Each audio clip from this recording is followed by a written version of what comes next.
So my presentation is titled Islamic Principles and Investment Performance. I'm Braxton Mills and my mentor was Dr. Jeff Marico in my world religions class.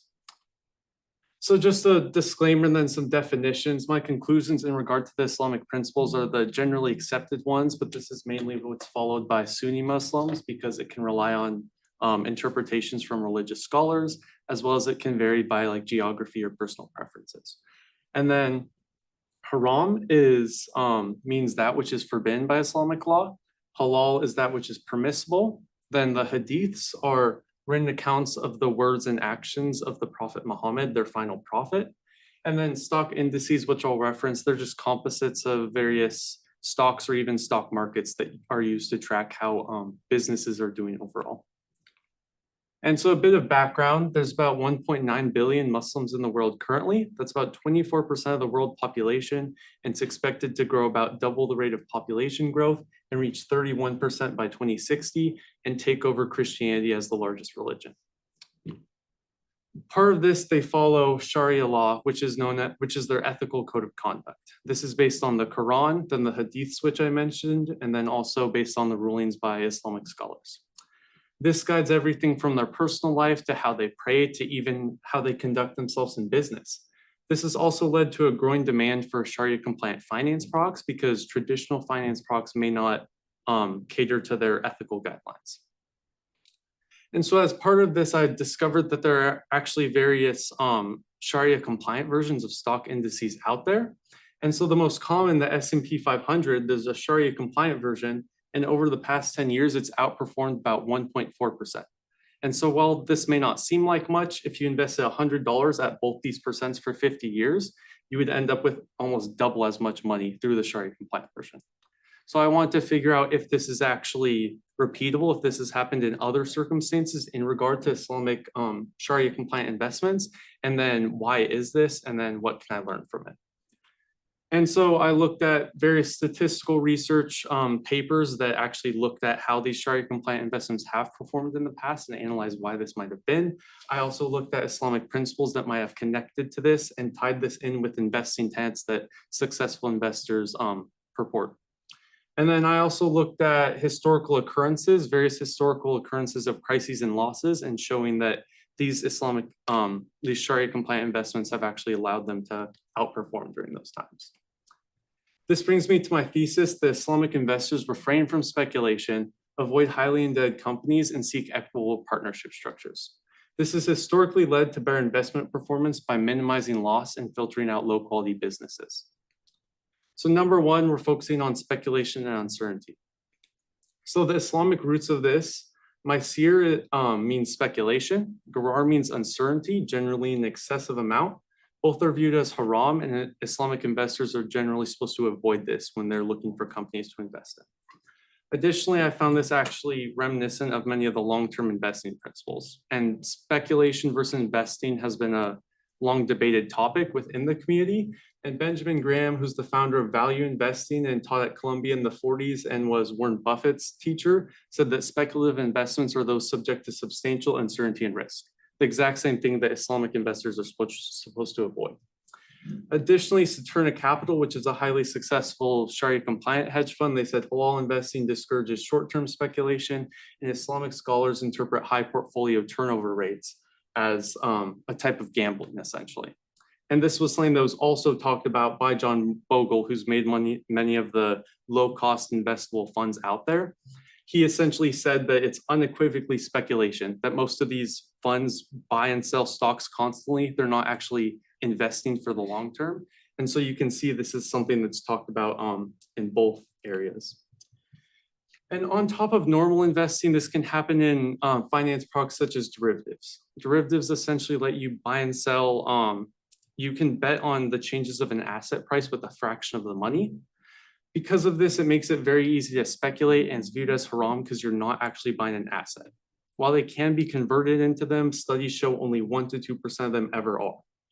Additionally, the Security and Exchanges Board in India just recently did a study this year. They found 9 out of 10 traders in these derivatives actually lost money. And even the average gain of the 10% that made money was smaller than the average loss. So it kind of shows you that it's overweighted towards you losing money, and kind of in the same way as gambling in a casino, you're more likely to lose than win. Then in shorting, well, it's not necessarily speculation. Shorting lets you borrow shares of a company from someone, you sell it for cash right now, and you hope to buy it back again later at a lower price. So you're looking for companies that you think will do bad in the long run. And because of this, well, traditional investing, if you invest in a company and it grows over the years, you could have hypothetical infinite gains. On the other hand, the most you can actually lose is how much you put in. Like if you bought a share of a company for $100, that's all you could lose. Whereas with shorting, the most you can gain is 100%. However much you sold that borrowed share for initially is how much you can make at most. But if the company goes up 1,000 times, you may have to buy it back at 1,000 times higher. This happened with Melvin Capital, who was a highly successful hedge fund. They returned 30% a year for over 6 years, which is great in any year, but they were exposed to high levels of uncertainty. They had shorts in companies like GameStop, and in 2019, these companies shot up over 1,000% at one point. And even though this was only a portion of their portfolio, they lost half their investors' money, $7 billion, and had to shut down. Number two, we're going to be focusing on is debt and interest. So the Islamic roots of this that we're going to be focusing on is the concept of avoiding excess. So interest is viewed as haram. So essentially companies with debt are viewed as haram and you aren't supposed to invest in them. However, they also understand that most companies have some sort of debt or interest-bearing assets like bonds or a savings account. So they've ruled that you can invest only in companies with under 30% debt to all the assets that they have. This is derived from a hadith where essentially a follower wanted to give away most of his wealth in charity, but his daughter would have been left alone and essentially destitute. So the Prophet Muhammad essentially dictated that 1/3 was still too much to give, but it was an acceptable amount because it's better to leave your offspring wealthy than to leave them poor. So that's the same concept here. It's better to invest in these companies that are avoiding excess amounts of debt and still be able to grow your wealth over time than not be able to invest in any at all. And so there's historical conclusions we can make to this, such as the dot-com bubble in 2000 to 2002. There were tech companies, they took on significant debt on these rosy prospects of a new technological age, and investors swarmed in on these as well. However, many of them didn't have very much profits. The interest rates rose a bunch, the companies collapsed, and the investors ended up losing trillions of dollars. The only investors who didn't lose were the ones who noticed the excess amount of debt and speculation overall that these companies were exposed to and stuck to companies that were already proven to be successful. There's supporting research for this. A researcher comprised a portfolio of Sharia-compliant indices and funds for the Great Financial Crisis in 2006 to 2008. This portfolio did 15.3% versus negative 8.4%, which kind of mimicked the average rate for traditional investing. The researcher attributed this to avoiding in-debt companies and financial institutions because these were the ones that took the brunt of the collapse. These were the ones that go bankrupt. And essentially, if you don't have any debt in the company, it's very hard to go bankrupt in the first place. There's further supporting research where another researcher looked at market indices and Sharia compliant versions from 2000 to 2011 in various countries. They found that over that entire period, over 2/3 of the time, the Sharia compliant indices actually outperformed, even though during steady periods or when the market was going up, the performance was about mixed. During both crisis periods, which included the Great Financial Crisis and the dot-com bubble, they actually had better performance or at least lost less money. So by avoiding the downsides and decreasing their volatility, they actually got higher levels of return in that entire period. And then the final point we're focusing on is equitable partnerships. So musharaka is the idea of, it translates to sharing, and it's the Islamic concept of equitable business partnerships. This is basically a proportionate share of gains and losses. So based on what your role in it is, how much money you contribute, then that dictates your incentives. So Charlie Munger, who's a successful investor, essentially says, show me the incentive and I'll show you the outcome. Essentially saying that the incentives in businesses are well aligned with how they're actually going to perform and how the company's going to do.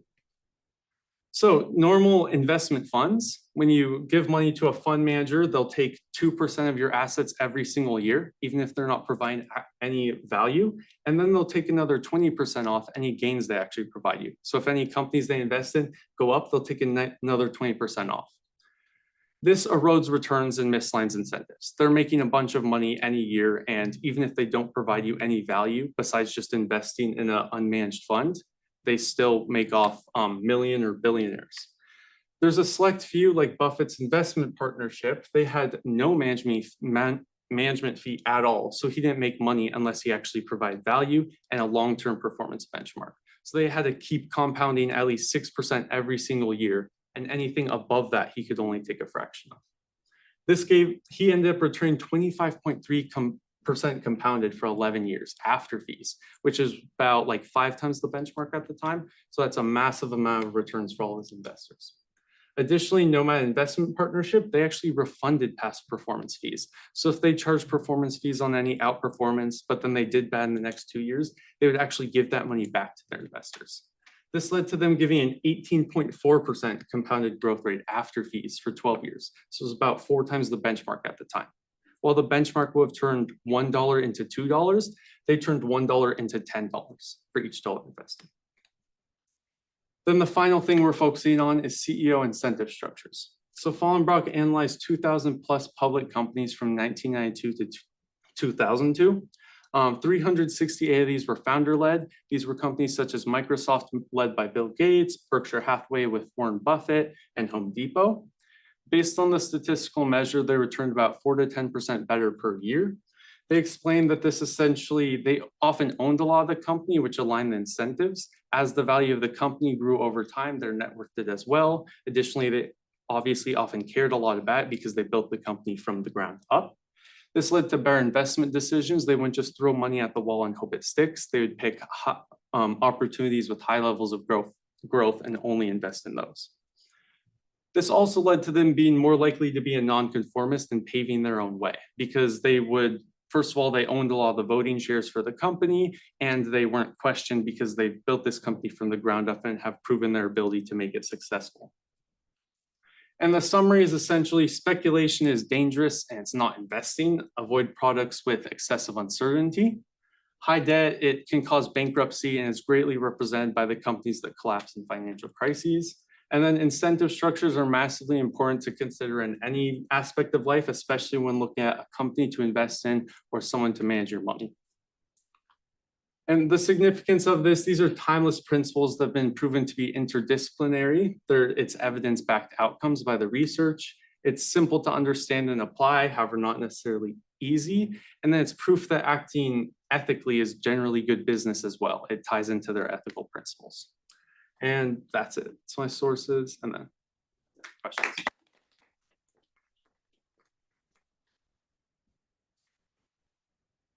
Go ahead. I have a question. So how do you kind of move forward in technology and stuff when you're not really willing to take any risk, like nuclear fission maybe, or like a different type, like you're like, no, that's not proven yet, but you know, how do you move forward?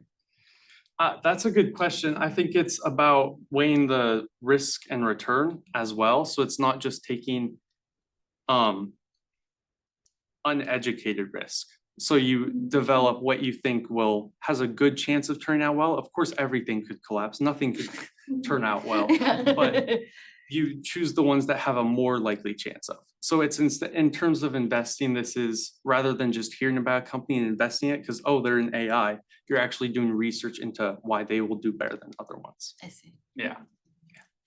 Kind of on top of that, I thought it was really interesting whenever you were talking about like the large companies like Microsoft and Home Depot, how they were making like it makes sense that their decisions they were making were more like growth focused, but also like that need to be that non-conventional, right? So like how, I don't know if you did much research into like, especially when they were beginning, like how, like were they making very radical at the time decisions? Like how much risk were they taking on at that time? I think it wasn't necessarily risk, just challenging sort of the status quo of what most of the other companies were doing and discovering what they think actually worked better. They kind of, a lot of them also went against sort of the normal bureaucratic form of most corporations, and they were largely decentralized and focused on actually making a change and doing what they thought was best rather than what other people were doing. Okay. Yeah. Yeah, thank you.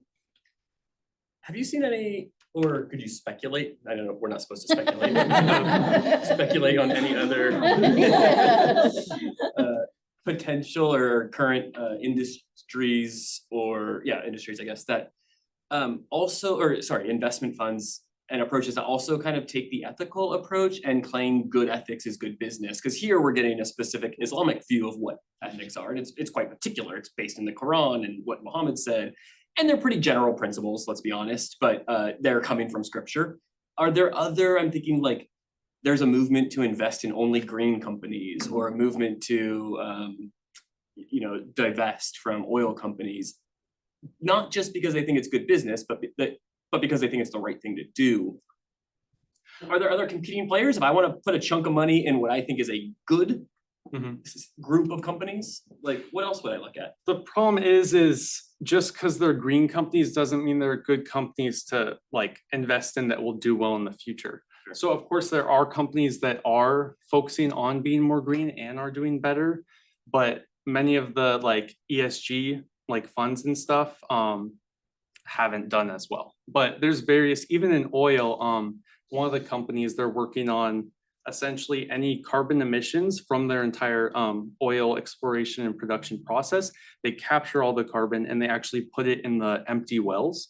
So that carbon gets stored under there and it's not getting released into the atmosphere. And so they're aiming by like 2030 or 2040 to have net zero oil of all the oil they sell.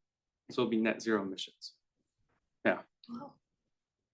I'm curious if this framework kind of benefits mostly companies that have existed for a long time. Like, is there space in this framework of approach and investment for smaller companies that are just starting, which may start with greater amount of debt? And risk. Yeah. There's definitely more risk and somewhat of a different approach when like going like towards early stage growth companies. Investors in those, they'll spread out their money a bunch out like across many different companies, somewhat speculating, but of course educated speculation again. But taking on too much debt is always dangerous, especially if there's not any sort of profits to sustain it. So in the early stages, a lot of them more so give up equity, so a share of their company, to investors. And that's somewhat to an extent a better way to fund it, a combination of the two. How did you come up with like the association between business and religion? So like for my religions class, I was trying to figure out like what I could do to connect it to finance. I just stumbled upon like that the Sharia compliant fund that I saw, or the index. I just saw it had higher performance, and I started looking at other indexes and they all had higher performance pretty much than their non-Sharia compliant counterparts. And then so I started just looking into what this might be. First of all, their Islamic principles, and I found those connected to a lot of the investing tenets that I've read about, and then found further research to support it. Are you a like econ major? Like or? a business for Business, now, okay. depends where I transfer to, Yeah, but yeah. Yeah, that was gonna be kind of my question. What's your career path, Braxton? Like, you're 19, so no commitments, but yeah. Probably going into finance, more in the like investment research and management field. That's my goal, but more a company that does it more ethically. Okay, Yeah. cool. Mhm. Well done.